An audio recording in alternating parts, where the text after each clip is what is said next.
Greetings YouTube, I'm back once again with another video. Today I want to talk a bit more about LARPing. I've done some videos on this before, but it's one of my big passions, and I think, well, if it's one of my big passions, I should really kind of share what I know. So today I wanted to provide a bunch of tips for new players and people who are new to the hobby of LARPing.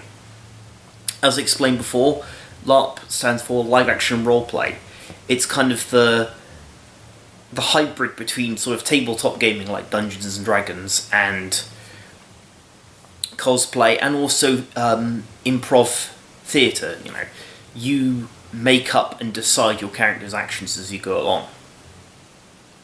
And if you've looked at various videos and seen my previous videos or other videos online about it, or seen pictures about it, then you've probably gone, hey, I want to give that a go. Especially if you're into, say, things like Game of Thrones, there's definitely an appeal for this sort of thing. But the reason I wanted to give some advice is I've seen people who've come into the hobby and have maybe not had the easiest start, or they've struggled with some things. So here are some top tips. Like, my number one tip for LARPing is footwear. And this might seem like a really odd thing, but LARPing invariably involves a lot of walking around, often outdoors, often through woodland, so you want a decent pair of boots. I cannot stress this enough. A decent pair of boots will make things so much easier for you. Depending on the system, you'll get away with modern hiking boots, but since a lot of LARPs are kind of historical or fantasy based, you will probably be best to go for some sort of plain leather boots, be they brown or black. Preferably brown, but it depends again on the type of character you're playing and the type of system. Always look at their costume guidelines, it'll give you a good idea on that. The other thing I would recommend, if you are doing LARPing outdoors, and especially if you're LARPing in weather that isn't nice and sunny like it is at the moment, but wet and windy, and I've done my fair share of LARPing in bad weather, is waterproof socks. I spent 30 quid on a pair of waterproof socks, and they are probably one of the best investments I've ever made. It's also worth bearing in mind that you want a decent pair of waterproof socks and decent boots because you're going to be out there for hours, so keeping your feet comfortable and dry is so important. The next thing is camping equipment. Most LARPs, you will get some LARPs that run as day events, but a lot of LARPs tend to run over the course of a couple of days, usually over a weekend. So that invariably means you're going to have to camp. It is worth buying a decent tent. I know people who've come to LARP events in cheap little pop-up festival tents. They're great if you want to go to a music festival in the middle of summer, but if you're out camping in the autumn or in the spring when it's wetter, muddier, colder, then a decent two-skinned tent, basically with a zip-in liner, will definitely make a difference to you. Likewise, a decent sleeping bag and a roll mat, or I prefer to go with one of these self-inflating ones rather than the traditional foam ones, just because I think it makes it more comfortable. But stuff like that is so important. If you are cold, if you are wet, if you are ill-prepared, it's going to spoil your experience. So absolutely, first and foremost, make sure that you have the basic preparation. Bearing in mind that if you go to crew, which basically means you're basically an event, crewing is basically like being a film extra. So a lot of events will offer places for their crew for free, so all you've got to do is bring your own food and drink and your own camping equipment. They will supply you with costumes, they will supply you with armaments, armour and weapons and stuff like that, so you don't have to worry so much about that. And that's always a good entry, you know, because LARPing can be expensive, so jumping in and buying a lot of kit when you've never LARPed before, I know people who've done it, but personally I would recommend that you actually try before you buy, as it were. So let's assume that you have already crewed, or you are still thinking that maybe you want some basic kit even for crewing. LARP kit, costume. A lot of people will rush out and buy weapons, and again, if you're doing a weekend, a one-day event with other people who have a very relaxed policy regarding costume, and trainers and trainers and jeans and stuff like that is fine, then go ahead and buy weapons. But a lot of LARPs, especially the weekend longs, have a real sense of immersion, and part of that immersion comes through costume.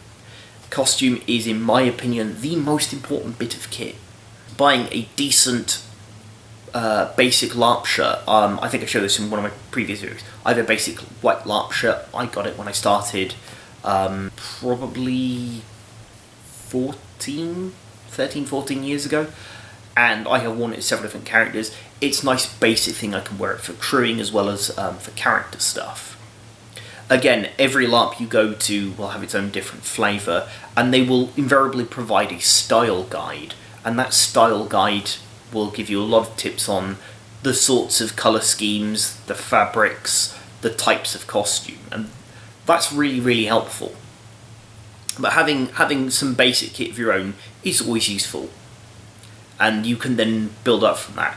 You'll find that a lot of people who've been LARPing for a while will have what appears to be really elaborate costume, and sometimes it is, but often it's just layers. It's just lots of different bits of costume brought together with some accessories and stuff, and it builds up. It stops you from just looking like you're wearing an outfit to looking like you are living and dressing as that character. But that's something to work towards. One of the top things I can recommend whenever you go to a new system, whether you're playing or crewing, is to read up. Now, there's a lot of systems out there, there's a lot of different game lore, and you will know that, or you will find that there are people who've been at the system for a very, very long time who could tell you everything there is to know and have really in-depth knowledge.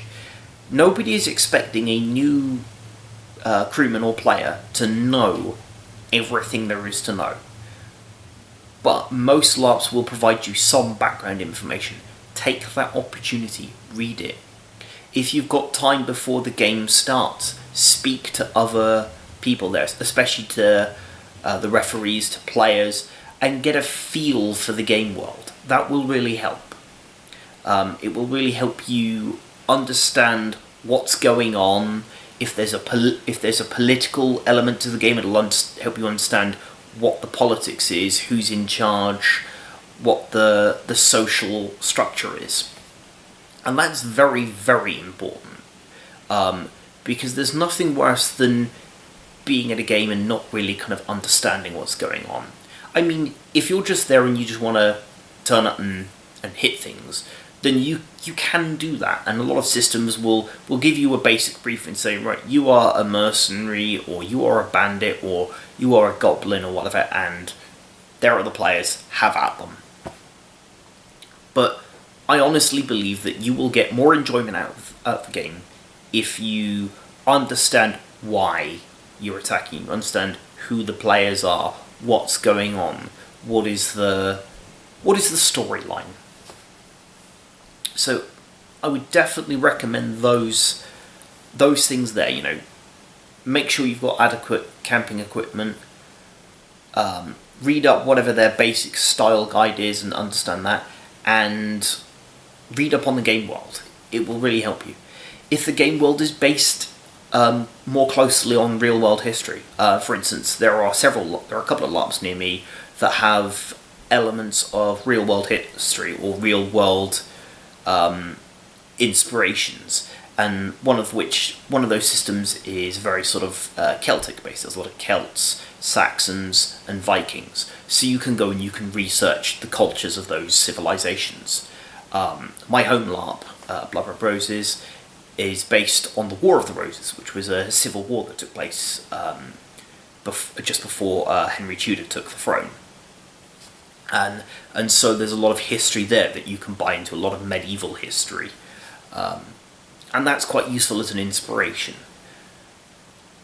And yeah, if you can apply that, it's helpful because you can then say, oh, this thing in the game is similar to this real world thing, or it's inspired by this regiment or this region or this piece of history. And I think that's great. I think LARP gives you excuses to go and learn things like that, which is great fun. There are lots of LARPs all over the country and all over the world. And what this invariably means is that there's a LARP available at any given weekend. But you'll find that some of the biggest LARPs are what they call fest events. Now, fest events are the place where you're going to meet the most amount of people. They have several thousand attendees. Events like Picoline, the Gathering in the UK, and also the Empire events are massive, massive events. And in terms of, if you ever want to see, or feel that you're part of a massive battle, or that you're walking through a medieval town, then fest events are great. But fest events, unless you're very fortunate, usually tend to be further away, and that means you've then got the added cost of travelling. With all of your camping equipment, plus any character equipment, you've got armour, weapons, not to mention all of your food and drink. So it can be an expensive hassle to travel to and from an event. So I would definitely recommend finding out if there's a local group near you. It's a great way to support smaller events. It's less travel time and therefore money saved on that. And also you tend to find is that the smaller events, because they're a smaller group, you tend to have much more interaction with story. You can, as a new player, get involved in plot very easily in a smaller event that you would maybe struggle to get involved with at a bigger event.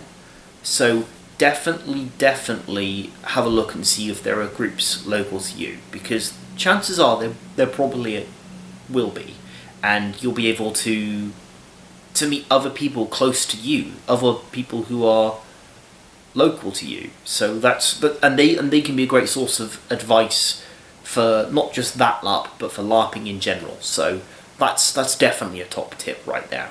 Another thing that's worth considering is, and this might seem like an obvious one because you're watching this video, but is go and look into LARP on YouTube. There's loads of videos. I can strongly recommend, there's an American YouTuber called Momo O'Brien. Her content is probably about 70% LARP based. So she's got a lot of tips, she's got a lot of ideas on how to make simple bits of costume, and she just has a lot of enthusiasm for LARP. And she's by no means the only YouTuber out there doing videos on LARP. So there's a lot of information out there and advice out there that you can look into.